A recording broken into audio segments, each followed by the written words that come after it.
सुबकुतगीन कहते हैं मैं शिकार का शौकीन था, लेकिन जरूरत के लिए शिकार करता था। हफ्ते में शिकार मार के लाता था, फिर पूरा हफ्ता हमारे घर वाले उसी को खाया करते थे। फरमाते हैं कि मैं तनख्वाह थोड़ी लेता था अपने आका से, महमूद गजनवी के वालिद सुबकुतगीन, कि मैं भाई हफ्ते में एक दिन शिकार करने जाऊंगा। कहते एक दिन मैं जंगल में शिकार करने गया तो कुछ जानवर कम नजर आए। सुबह से लेकर मैं घूमने लगा, असर का वक्त हो गया, कोई शिकार ना मिला। अब मेरे दिल के अंदर यह डर था कि अगर मगरिब मुझे यहीं हो गई तो मुझे कोई दरिंदा कोई जानवर परेशान करेगा। इसी परेशानी के आलम में मैं दाएं बाएं देख रहा था कि हरनी का एक बच्चा मुझे नजर आया। मैंने झट से वो हरनी का बच्चा ही उठा लिया कि आज यही शिकार करूंगा। कहते हैं मैंने उसे घोड़े के आगे रखा, अपने आगे गर्दन की जानिब, और मैंने घोड़े की लगामें इस तेजी से घुमाई कि सर पट घोड़ा दौड़ाया ताकि मगरिब से कबल मैं शहर में पहुंच जाऊं, ये जंगल का इलाका गुजर जाए। कहते हैं मैं बड़ी गर्मी थी, बड़ी प्यास लगी, पर पानी ना पिया ना घोड़े को पिलाया। सर पट दौड़ाया इस डर से कि कहीं ऐसा ना हो कि मैं जंगल में मुझे शाम हो जाए। कहते हैं जब मैं शहर से बाहर पहुंच गया तो मगरिब का वक्त भी शुरू हो गया। कहते हैं अभी मैं पहुंचा ही था, मैंने वहां घोड़े को रोका, खुद भी पानी पिया, जानवर को भी पिलाया। कहते हैं जरा मैंने आंख उठा के देखा तो जिस हरनी का मैं बच्चा लाया था वो भी दौड़ती हुई मेरे पीछे आ गई। कहते हैं वो पीछे मेरे खड़ी है, पता नहीं कहां से बेचारी दौड़ी। मेरा तो घोड़ा था और मैंने तो सांस भी नहीं लिया। 1.5 घंटा 2 घंटे मैं भगाता लाया इस जल्दी में कि बाहर आना है। कहते हैं पलट के देखा तो उसकी सांस फूली हुई हरनी की और ललचाई नजरों से मुझे देख रही है। दिल के एक कोने से आवाज आई कि आज तो 2 शिकार हो गए।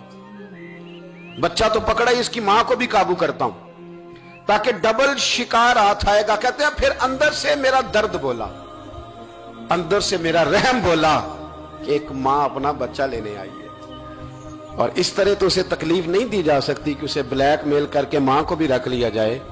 कहते हैं जब मैंने उस हरनी की तरफ देखा तो उसकी नजरों में सवाल था, उसकी नजरों के अंदर सवाल था, कुछ मांग रही थी। कहते मैंने उस बच्चे की पुश्त पर हाथ फेरा, फिर मैंने बच्चा छोड़ दिया।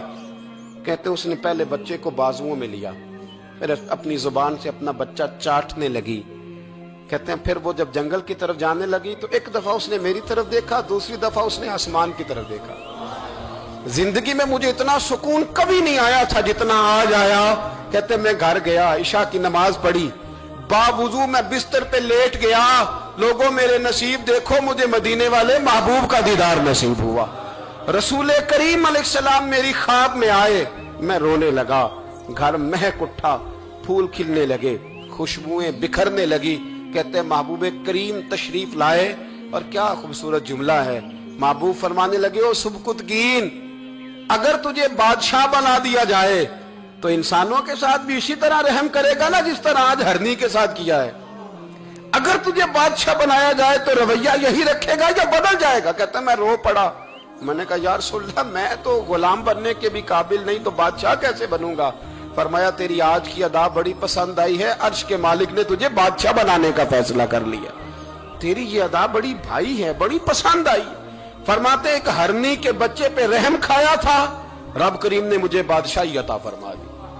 हम ना सियासत से बादशाही लेना चाहते हैं, सियासतदानों के अपनी जेब से इश्तिहार छपवा के बादशाही लेना चाहते हैं, डेरा बना के बादशाही लेना। ना ना ना, बादशाही तो रहम करने से मिलती, बादशाही तो शफकत करने से मिलती, बादशाहियां तो अल्लाह की मखलूक से प्यार करने से मिलती।